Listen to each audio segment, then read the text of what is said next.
Assalamualaikum warahmatullahi wabarakatuh. Perkenalkan, nama saya Dr. Wahyu Dwi Kusdaryanto, spesialis telinga, hidung, tenggorokan, dan bedah kepala leher. Dengan mata kuliah saya ampu adalah telinga, hidung, dan kepala leher. Sedangkan jabatan saya adalah 3B dan rektor.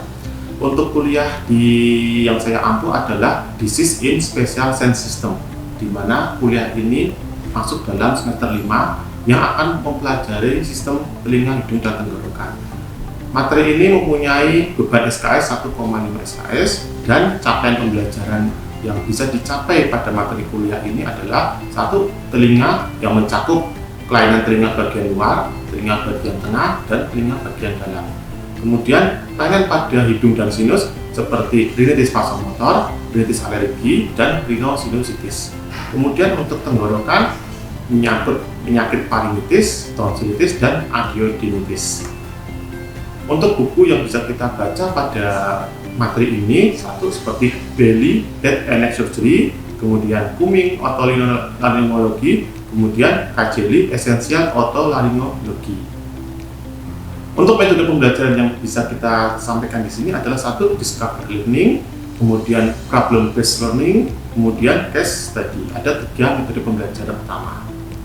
Untuk komponen penilaian, satu, ujian tulis dengan bobot 60%, 2, ujian lisan dengan bobot 30%, 3, ujian atau kuis tutorial saat melakukan tutorial yaitu 10%, keempat, tugas rekap kita sekitar 10%. Demikian narasi pembelajaran dari saya.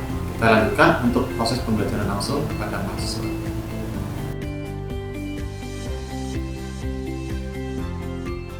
Selamat siang, Assalamualaikum warahmatullahi wabarakatuh. Saya Dr. Wahyu Dwi Kusdaryanto, spesialis telinga, hidung, tenggorokan, bedah kepala leher. Hari ini kita akan belajar mengenai special sense system organ, di mana organ yang kita bahas kali ini adalah tenggorokan. Oke, kita akan mempelajari masalah tenggorokan yang berkaitan dengan laring dan faring. Ya.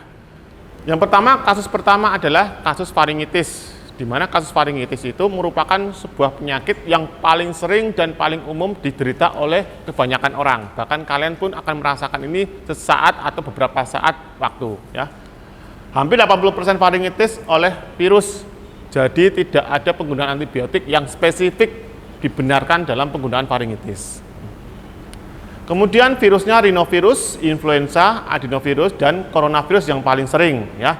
Contoh kasusnya kemarin coronavirus pada COVID-19 itu membuktikan bahwa sebenarnya keluhan faringitis tidak perlu antibiotik.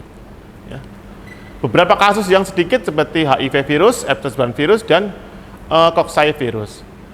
Kemudian beberapa kasus bakteri yang dianggap berbahaya dan membutuhkan penanganan lebih lanjut adalah grup Streptococcus beta homileticus karena komplikasinya bisa sampai ke organ bagian luar dari orofaring, jantung sampai otak. Ya, kasusnya hampir 5-36%. Faringitis dibahas atau dibagi menjadi 2 pembahasannya, akut maupun kronik. Kalau di beberapa sumber tidak ada waktu yang spesifik, ya. 1 bulan, 2 bulan tidak ada. Biasanya kita mengevaluasi akut, biasanya tiba-tiba saatnya yang dikeluhkan oleh pasien, ya. Kemudian durasinya pendek, 3 hari sembuh, biasanya seperti itu, ya. Kemudian dia bisa muncul lagi, bisa tidak. Kemudian biasanya ada disat atau lendir yang bersifat purulen, ya. Kalau yang kronik, gradual onset itu gimana maksudnya? Kadang-kadang muncul terus timbul yang berulang-ulang, ya. Kemudian durasinya lama, bisa sampai beberapa hari, ya. Kemudian biasanya persisten, ada peradangan yang bersifat kronis di faring yang tidak sembuh dalam pengobatan secara simptomatis. Ya. Ini contoh yang akut. Dinding posterior faring, kalau kita ngomong faring, kita melihat dinding posterior faring di belakang uvula, ya. Ini masih dalam kondisi hiperemis, ya. Kemudian tanpa ada tanda granulasi. Kalau kita melihat ke yang kronis, ini kita lihat ada tanda granulasi, ya. Di tengah uvula ini, di tengah uvula ada bagian yang menonjol, ya. Menonjol kecil-kecil itu adalah tanda granulasi. Artinya apa? Ada tanda inflamasi yang bersifat kronis, menimbulkan jaringan sikatrik atau jaringan fibrotik, ya, sehingga permukaan menjadi menonjol. Ini biasanya menjadi patognomonis, tandanya dia sudah kronis, ya. Kalau misalnya ini hiperemis plus dia ada tanda granulasi, bisa saja itu udah kronis ya. Biasanya keluhannya kalau pada virus, batuk, rhinorea, kadang-kadang diare ya. Kalau bakteri biasanya ada nose, vomit, sama headache, sama abdominal pain. Ya paling sering itu ya. Kemudian biasanya ada masalah-masalah di mata, konjungtivitis. Nah, untuk manajemennya ada yang namanya center score ya. Center score itu memang dia spesifik ya, sekali lagi spesifik kepada Streptococcus beta hemolyticus. Kenapa? Karena itu kuman bakteri yang dianggap berbahaya di sistem tubuh kita. Ya mungkin ada Staphylococcus ya. Kemudian ada E. coli pun bisa, tapi yang paling bahaya dan menimbulkan efek komplikasi lebih lanjut adalah Streptococcus beta hemolyticus. Makanya biasanya dia ada yang namanya center score untuk mengevaluasi iya atau tidak. Artinya kalau kalian ketemu center score ini, artinya kalian perlu waspada lebih dalam ya. Tapi kalau tidak ketemu ini, anggap aja itu virus atau bakteri yang lain ya. Intinya itu, meskipun kasusnya tadi yang 5-36% mungkin tidak banyak, itu pun di antara bakteri. Tadi yang virus 70%, bakteri 30%, di antara 30% yang bakteri itu mungkin sepertiganya hanya beta hemolyticus maksimal. Jadi mungkin dalam klinis tidak sering ketemu, tapi ini menjadi waspada saat kalian menemukan kasus yang seperti ini ya. Jadi tidak serta-merta center score itu pasti keluar, pasti kalian temukan ya. Justru kalau kalian temukan itu harus diwaspadai. Misalnya usianya masih muda, 3-15 tahun, ada pembengkakan tonsil dengan eksudat, ya, kemudian ada pembengkakan limfonodi bagian servikal, ya, kemudian demam di atas 38 derajat sama tidak batuk. Nah, padahal kalau virus tadi kita bilang dia batuk kan, kalau virus tadi kan gejalanya yang paling sering batuk, saya ulang lagi ya, batuk. Tapi kalau dia tidak ada batuk, maka kalian curigai dia adalah Streptococcus beta hemolyticus. Nah, pengobatannya apa? Sekali lagi pengobatannya hanya simptomatis, kecuali dia butuh antibiotik. Yang mana yang perlu antibiotik kalau dia durasinya dianggap terlalu lama secara penyakit. Misalnya apa? Biasanya kalau virus 3 hari atau 5 hari dia akan membaik. Hari keempat dia akan membaik, tidak sembuh tapi akan menurun keluhannya. Tapi kalau dia curiga bakteri atau virus yang ditumpangi bakteri, biasanya hari kelima atau hari keempat kelima dia keluhannya menetap atau menaik. Nah itu berarti ada virus murni yang ditumpangi bakteri atau dari awal memang dia bakteri ya. Tapi kalau udah hari keempat, hari kelima dia sudah menurun meskipun tidak sembuh, itu kemungkinan besar virus ya. Kalau pengen betul ya di kultur ya, kalau pengen betul ya. Pengobatannya amoxicillin aja, golongan cephalosporin ya, kemudian cefadroxil ya. Ini ada yang bilang 500 per 12 jam, tapi kalau di sini 500 mg per 8 jam ya. Kenapa ada yang 12 ada 8? Biasanya memang tergantung dari karakteristik bakteri di daerah masing-masing ya. Kadang-kadang ada bakteri yang memang dia masih sensitif dalam penggunaan 12 jam. Di Indonesia harus penggunaannya 8 jam bahkan 6 jam kali. Kemudian dosis sampai 10 hari ya, sampai 10 hari. Kemudian golongan yang lain kalau misalnya dia alergi terhadap golongan cephalosporin bisa digolongan dengan clindamycin ya, kemudian clavulanat ya, bisa diganti dengan obat itu. Untuk simptomatisnya cukup NSAID ya, jadi paracetamol, ibuprofen ya, naproxen, kemudian natrium diklofenak, meloxicam, asam mefenam bisa digunakan ya. Kalau misalnya dia keluhannya berat, tidak nyaman sekali, tapi baru 1-2 hari bisa dikasih steroid ya. Jadi kalau ada pasien datang keluhan tenggorokan baru sehari ya, kalian kira-kira skor fastnya rendah, kasih NSAID aja sama vitamin ya. Tapi kalau agak berat sampai dia menelan harus kesakitan sehingga dia tidak nyaman saat makan minum, kasih metil short acting 1-2 hari, metilprednisolon 2 kali 8 mg ya, cukup 2-3 hari untuk mengurangi keluhannya ya. Tapi kalau skor fastnya tidak terlalu berat tidak perlu ya. Ini kalau simptomatis dan ini yang harus kita pakai ya kalau besok praktek ya. Kalau penggunaan antibiotik tidak diperlukan ya. Nah ini kalau tonsilitis pada tonsilla palatina. Nah, kalau tonsilla palatina ada 2 kanan kiri ya, amandel ya. Di sini kalau tonsilla palatina itu peradangan pada amandel sama sering juga oleh virus ya. Sama juga ada 2 kondisi akut maupun kronis ya. Kalau paling sering virus juga sama common cold, rhinovirus, sama seperti di faringitis, kemudian adenovirus, coronavirus. Kalau bakteri yang sangat juga perlu diwaspadai adalah Streptococcus beta hemolyticus ya, paling sering dan bukan paling sering ya, paling harus diwaspadai ya. Dengan sensor skor kita harus memastikan iya apa tidak. Ini akut sama seperti tadi, tidak ada waktunya. Mungkin kalau kalian nemu jurnalnya juga kasih tahu saya boleh. Tidak ada spesifik akut 2 hari, 3 hari, seminggu, 4 minggu ya. Sama seperti tadi ya, paling kita menamakan klinisnya ya. Nah, kalau yang putih-putih pada sebelah kanan saya ya, itu kan ada namanya lakunar ya. Ini putih-putih itu adalah jaringan tonsil yang melebar sehingga membentuk sebuah cekungan. Cekungan itu merupakan antara limfoid satu dengan limfoid yang lain ya. Biasanya dia sudah muncul seperti ini karena jaringan ikatnya menggantikan jaringan mukosa yang sudah rusak. Nah, biasanya terisi makanan, terisi discharge. Ya, kalau yang akut dia masih mulus ya. Masih mulus, kemudian dia tidak ada kripta yang melebar ya. Kripta yang melebar itu menunjukkan dia sudah terisi oleh jaringan ikat atau jaringan fibroblast menggantikan jaringan mukosa dari antara limfoid. Manajemennya sama seperti tadi ya, kita pastikan dia bukan Streptococcus pyometriticus, paling banyak virus, cukup dengan simptomatis saja, kalau gejalanya berat tambahi steroid ya, jadi obatnya cuma 1 apa 2, kalau misalnya itu tambah vitamin juga bisa. Kalau treatmentnya, kalau misalnya dia bakteri, 3 hari, 5 hari tidak ada perbaikan, bisa sama golongan cephalosporin, golongan penisilin, golongan macrolide ya. Kalau misalnya alergi, analgetik ya, kemudian istirahat cukup, hidrasi dan higien. Sebenarnya kalau di luar negeri bisa diberikan cuti 3 hari tanpa pemberian antibiotik. Kalau di Indonesia kan tidak bisa. Itu mengapa pemberian antibiotik menjadi lebih dianggap superior ya.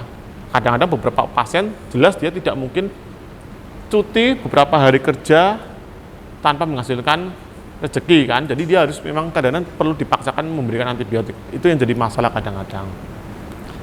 Nah, juga kalau virus biasanya ada bakteri, ada peteki ya. Peteki itu merah-merah di palatum kayak tadi. Kayak tadi sebelumnya kan ada kayak merah-merah di sekitar palatumnya ya. Kemudian tonsilnya hipertrofi ya. Kalau misalnya viral, dia faringnya hiperemis, tonsilnya eriptem, tapi dia tidak ada peteki atau titik-titik merah di palatum.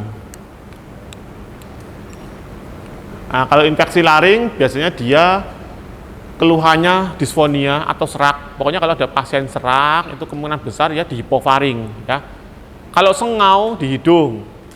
Sengau itu gimana? Tidak bisa suara keluar lewat hidung. Beda ya. Coba kalian tutup hidungnya, kalian bersuara, itu sengau. Kalau serak, hilang suaranya ya.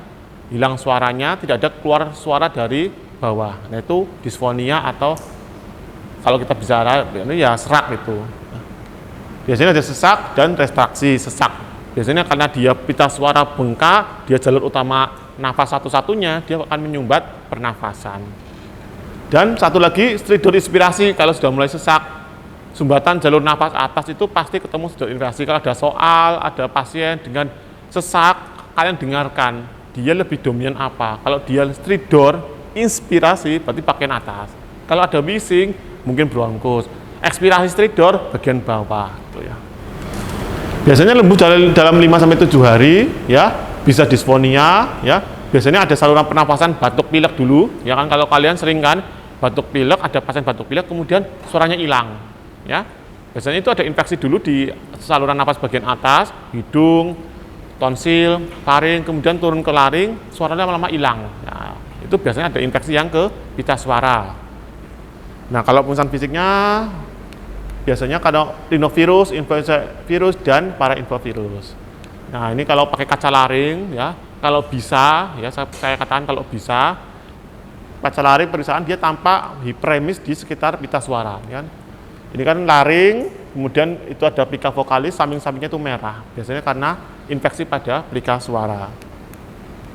Terapinya istirahatkan pita suara, jangan terlalu banyak ngomong atau bicara atau bed rest, kemudian bisa diberi antibiotik kalau memang itu virus, atau dia anti nyeri atau dia steroid untuk mengurangi edemnya. Pasien sebaiknya istirahat total suara untuk mengurangi ponotrauma. Jadi ada pasien keluhannya serak, keluhannya hilang suara, terapi yang utama adalah vocal rest. Istirahatkan pita suara sampai seminggu ya. kemudian kasih terapi suportif, ya, antiinflamasi, kortikosteroid, antibiotik kalau dia bukan bakteri, ya. Itu kasih virus. Kalau dia bakteri harus antibiotik. Caranya hampir sama kayak tadi, ya. Misalnya dia 3 sampai 5 hari seraknya masih menetap, ya, pemberian obat dengan simptomatis tidak membaik, maka penggunaan antibiotik perlu direkomendasikan. Saya kira hari ini cukup materi dari saya. Ada pertanyaan tidak? Silakan. Saya jelas izin bertanya, tapi bagaimana ya perbedaan antara laringitis yang akut dengan kronik? Ya betul, laringitis biasanya laringitis kronik dan akut tidak ada yang spesifik perbedaan waktunya, tapi ada perbedaan keluhannya. Ini biasanya kalau sudah kronis, udah 2 minggu tidak ada perbaikan, sebaiknya itu dilakukan endoskopi, ya. Nah itu yang disebut kasarannya kronis, ya, artinya ada masalah apa.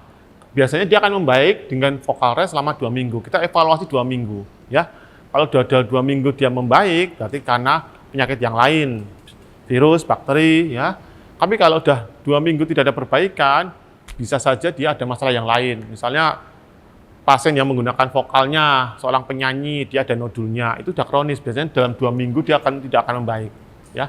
Jadi rata-rata 2 minggu itu biasanya tidak menunjukkan secara pasti kronis, tapi dia menunjukkan ada masalah lain, ya, yang perlu diinvestigasi lebih lanjut. Ya. Bisa kronis ataupun bisa akut. Baik, oke ya. Sekarang saya tanya satu lagi ini, penggunaan Centor Score apakah selalu pasti digunakan pada pasien tonsillitis kronis? Centor Score apakah harus selalu digunakan pada pasien dengan pasien dengan tonsillitis kronis? Kamu, silakan. Sama saya Arifa, NIM 23. Untuk Centor Score itu bisa digunakan salah satu cara kita untuk mengetahui apakah etiologi dari tonsillitis kronis itu sendiri. Karena tonsillitis kronis itu kan salah satu penyebabnya bakteri. Nah, bakteri yang perlu kita waspadai adalah bakteri Streptococcus beta hemolyticus, dan Centor Score ini memang sudah didesain untuk kita mengetahui apakah infeksi dari klinis pasien ini mengarah ke Streptococcus beta hemolyticus atau tidak. Ya, betul ya tadi ya. Centor Score itu tidak perlu dipakai secara rutin. Artinya apa? Karena kan 70% virus. 30% bakteri, 30% turun lagi, 5-30% lagi, sepertiganya itu Centor Score. Tetapi itu harus kita waspadai kalau ketemu, ya. Bahkan itu harus dilaporkan ke Dinkes malah, ya. Kita lihat sumber penyakitnya apa, perlu swab dan lain-lain. Karena itu mesti temuan yang spesifik, tuh. Ya. Jadi Centor Score itu tidak serta-merta kalian harus pasti. Kalau kalian presentasikan mesti keluar Centor Score terus, ya. Apa-apa Centor Score, iya itu penting, tetapi dalam kenyataannya Centor Score tidak serta-merta langsung dipakai, ya. Makanya Centor Score dipakai bila kalian memang curiga. Apa curiganya? Limfonodinya besar, ya. Ada eksudat di tonsillitisnya, ada eksudat, limfonodinya besar, demamnya tinggi. Nah, itu harus diwaspadai. Selama tidak ada itu selesai di kalian. Itu ya. Oke, kemudian saya mau bertanya sekali lagi, apakah pasien tonsillitis kronis harus pasti dioperasi? Harus dirujuk? Ada yang mau jawab? Kalau iya dioperasi, kenapa? Kalau tidak perlu, kenapa? Anda bisa jawab enggak? Nah, silakan. Saya Raffi serius izin menjawab. Jadi untuk tonsillitis kronis itu dalam operasinya sendiri punya namanya indikasi absolut dan indikasi relatif. Untuk sepaham saya, indikasi absolutnya itu antara lain adalah OSAS atau obstructive sleep apnea syndrome dan gangguan nafas. Seperti itu. Ya, itu betul sekali. Tonsillitis kronis itu tidak perlu dilakukan tindakan operasi secara mutlak bila satu dia memang mungkin T1, T2, ya, tidak menimbulkan obstruktif apnea, ya. Kemudian tidak berulang-ulang, ya. Gimana caranya bisa dia tidak berulang-ulang? Nah, caranya adalah oral hygiene. Jadi itu tugas kalian besok, ya, supaya T2 tidak jadi T4, supaya T2 tidak menimbulkan obstruksi sleep apnea karena bertambah, maka dia harus edukasi.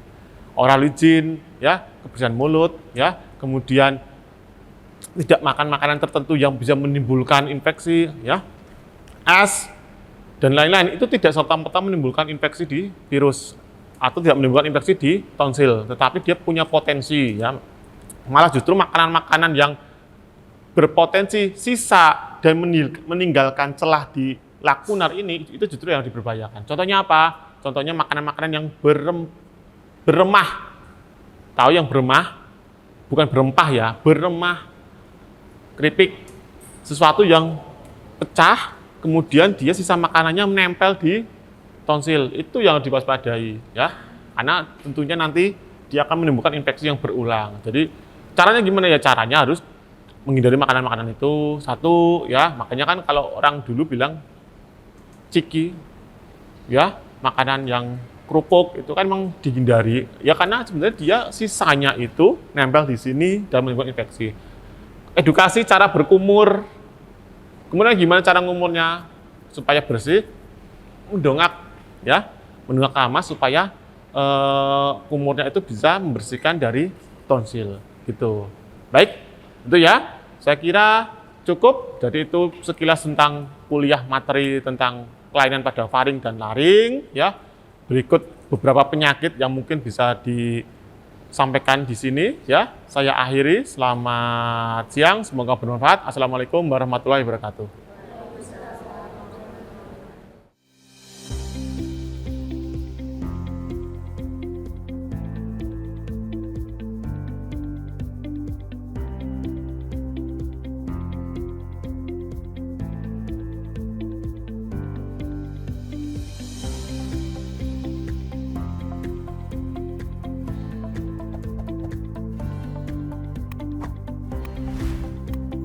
Baik, demikian narasi dari saya. Saya ucapkan terima kasih kepada tim penilai dan saya harap semoga bisa dipermudah dan diberi kelancaran terhadap penilaian dari saya. Saya akhiri. Assalamualaikum warahmatullahi wabarakatuh.